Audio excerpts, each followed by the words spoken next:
Hello my dear students, हम JEE PY को discuss कर रहे हैं। ये जेई 2024 का क्वेश्चन है। देखो क्वेश्चन में क्या बोला गया है।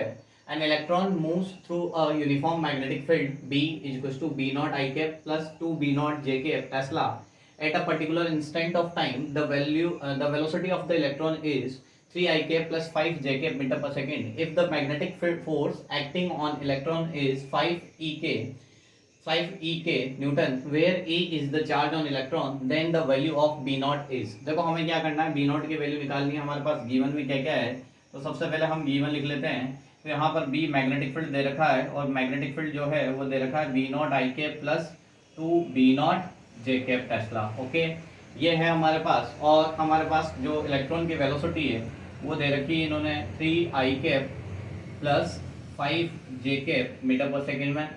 ओके, ठीक है। फोर्स जो है उसकी वैल्यू दे रखी है हमारे पास। फोर्स जो है वो है हमारे पास 5 E के कैप, ये हमारे पास फोर्स की वैल्यू है। तो हमसे पूछा गया है B नॉट की वैल्यू। अच्छा, हम क्या जानते हैं, जब भी कभी किसी मैग्नेटिक फील्ड में कोई चार्ज पार्टिकल रख दिया जाता है, तो मैग्नेटिक फील्ड में जब भी कभी कोई चार्ज पार्टिकल रखा होगा तो उस पर जो फोर्स लगेगा उस फोर्स की जो वैल्यू होगी वो क्या होती है बेटा, Q V क्रॉस B। ये हमारे पास क्या होती है, ठीक है, फोर्स की वैल्यू होती है। जब भी कभी कोई चार्ज पार्टिकल मैग्नेटिक फील्ड में रखा होता है तो उस पर फोर्स जो लगता है Q V क्रॉस B। अब देखो हमारे पास फोर्स की वैल्यू हमारे पास पहले से है। अब चार्ज जो है उसके बारे में बात करें तो चार्ज क्या है बोला गया इसमें, चार्ज बोला है इलेक्ट्रॉन है। ठीक है, इलेक्ट्रॉन है तो चार्ज की जगह E रख देंगे। तो यहाँ पर ध्यान देना बेटा, V क्रॉस B निकालना है। तो मेरे को सबसे पहले V क्रॉस B निकालना है। तो V क्रॉस B के लिए मेरे को क्या कर रहा हूँ, मैं अलग से यहाँ पर कैलकुलेशन कर लेता हूँ।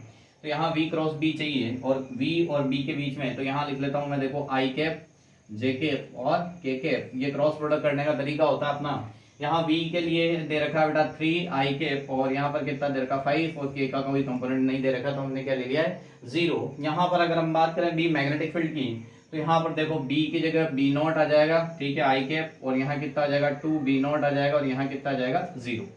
ठीक है, ये हमारे पास क्या है, V क्रॉस B की वैल्यू आ चुकी है। अब देखो यहाँ पर इसको क्रॉस प्रोडक्ट करता हूँ तो सबसे पहले हम क्या जानते हैं कि I कैप को बाहर रखेंगे, ठीक है, इसे छुपा लेंगे, तो यहाँ पर इनको क्रॉस मल्टीप्लाई करेंगे।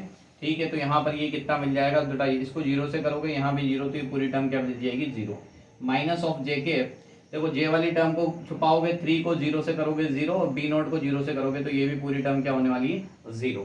फिर हम बात कर लेते हैं K कैप में। तो K कैप में हम क्या कर लेते हैं, K कैप यहाँ देखो K कैप वाले को छुपा दोगे आप, तो यहाँ पर क्या करोगे, इसको इससे मल्टीप्लाई करोगे तो कितना आएगा बेटा 6 B नॉट माइनस, ठीक है, 5 को B नॉट से मल्टीप्लाई करोगे इस तरीके से, तो कितना मिल जाएगा यहाँ पर 5 B नॉट। ये वैल्यूज हमें मिल जाएगी। तो यहाँ पर इसको V क्रॉस B की अगर आप वैल्यू सोल्व करके निकालोगे तो आपको जो वैल्यू मिलेगी वो मिलेगी V क्रॉस B जो है वो आपको मिल जाएगा 6 B not minus B not करोगे तो कितना मिल जाएगा आपको 5 B नॉट। तो ये हो जाएगा बेटा हमारे पास value 5 B naught K cap. Okay, ये हमारे पास V क्रॉस B की वैल्यू आ चुकी है। अब हम सारी वैल्यू रख देते हैं इस फोर्स के फॉर्मूला में। तो फोर्स का फॉर्मूला हमारा क्या बोलता है, Q V vector cross B vector. तो देखो यहाँ पर फोर्स जो है उसकी वैल्यू कितनी दी है मैंने क्वेश्चन में, फोर्स की दे रखी है 5E। ओके, यहाँ पर चार्ज जो है वो इलेक्ट्रॉन ले लिया है। V क्रॉस B जो आया है वो कितना आया है 5 B नॉट और K कैप। ठीक है, ये भी K कैप में है। ठीक है, तो यहाँ पर हम कंपेयर करा सकते हैं। तो यहाँ से कंपेयर कराएं तो E से क्या हो जाएगा, E कैंसिल आउट हो जाएगा। ओके, 6 B नॉट में से 5 B नॉट जाएगा तो यहाँ पर केवल क्या बचेगा, B नॉट बचेगा। ठीक है, तो यहाँ पर V क्रॉस B की जो वैल्यू आई है वो क्या आई है B नॉट। 6 B नॉट में से 5 B नॉट, तो यहाँ B नॉट, तो यहाँ पर B नॉट की जो वैल्यू निकल के आई है वो कितनी निकल के आई है 5।